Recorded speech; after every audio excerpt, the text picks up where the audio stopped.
All right, have a seat. You want to start and grow a YouTube channel in 2024? Here are 5 things you need to know that honestly I wish someone would have told me before I started YouTube.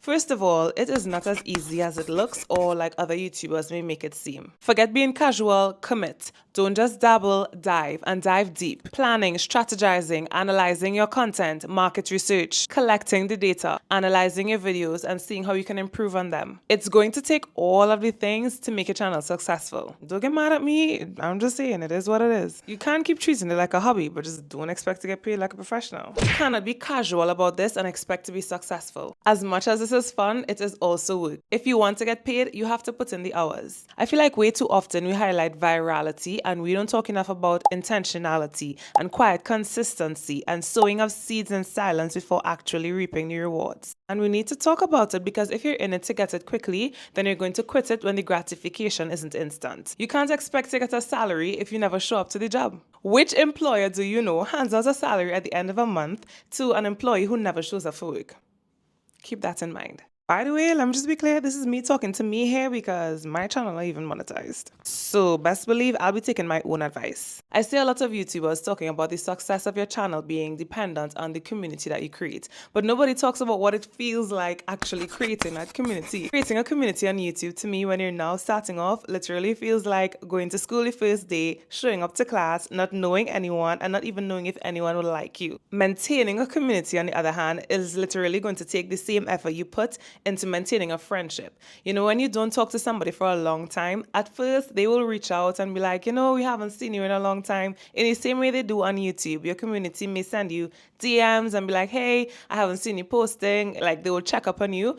But if you still prolong that time frame from which you post the next video, after a while, it will literally just fizzle out. The relationship will be strained, your community will feel neglected, and then coming back to the space is literally going to feel like that meme where the girl walks in and she's like, hey y'all, how y'all doing? Like it's literally going to be like that, especially if it's been such a long time. Then it means that both sides of the community have been growing and you're changing and you're evolving and you're finding new likes and new interests, and it may connect when you reunite with them, but then you may grow apart and that's okay, but it just means that it will take time and effort in finding a new tribe or your new community. I think in those cases you just have to be patient, you just have to be intentional, and your tribe will find you and they will love you down, and once you're consistent they will trust you. Remember, consistency builds trust, and this is true not just for relationships in life but for YouTube, which is in fact a relationship with you and your subscribers, which is your community and actual human beings behind the screen.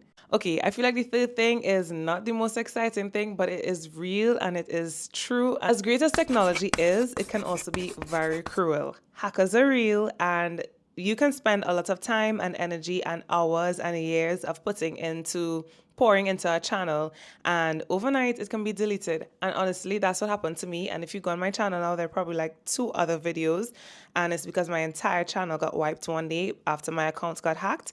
And it is very challenging, it's demotivating. I don't have the answer to how to prevent that from happening, but what I will say is that if you know exactly why you're doing YouTube and if you know the people that you want to impact when you're doing YouTube, then you won't let your community down despite the challenges or the obstacles that you face. You will know that there is somebody on the other side of the screen who needs to hear what you have on the inside of you, and you'll keep posting and you'll make another video and you'll pick yourself back up, you'll gather all of the pieces after the tornado and you will post again. So, you know, disappointments will come, challenges will come, but it will also bring out a character in you that is strong, that is resilient, and you'll be better for it. I do hope that it doesn't happen to you though, like just saying. Number 4, forget the gear and just focus on being good. Like a lot of creators are asking other creators, you know, what camera do you use? What lens do you use? What microphone do you use? Like, what should I buy? And you're probably thinking that you need the most expensive one.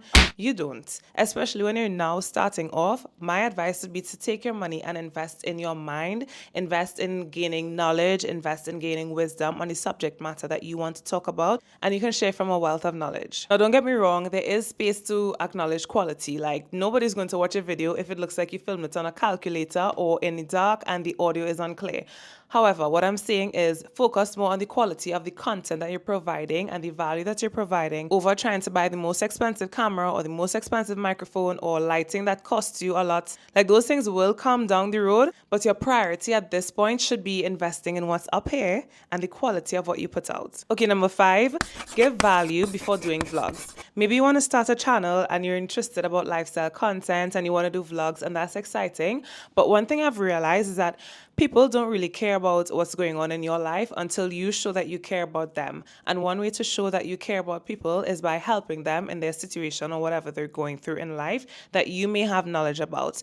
If you give value to people and you're able to help them in some way, then they will naturally be more invested in your lifestyle content and behind the scenes. When I think about the creators whose vlogs I watched, I realized that each creator actually added some sort of value to my life before I got invested in what was going on in their lives. So for instance, I really like Only One Jess, and I started watching her content because she did natural hair videos, and I loved the way she did her natural hair and the products she used, and that helped me in my natural hair journey. I also watched Face Over Matter. I really liked how she did her hair videos, and then I was naturally interested in watching what was going on in her life, and that's why I look at her vlogs. Another creator that I watch is Deborah B. She is a faith content creator, and I started watching her channel and her vlogs because of the Faith Talks episodes that she posts. So you have to think about what you know and what you know well, and not necessarily an expert on a topic, but just a little more than one other person, and share that knowledge and give that information away. Think about who you can help and how you can help them, and then naturally you'll find a community who want to be like, so what going on in her life? Like, what kind of person is she? Like, what does she do on the weekends? Or where does she eat? Or what did the Lord tell her today? Or any other random thing that you want to post about in your vlogs. Value before vlogs. As a matter of fact, if for some reason I added value to your day, then how about check out one of my vlogs? Anyway, we've come to the end of today's video. Thank you so much for watching. I'll see you in the next video, God's willing. And until then, be strong and take heart.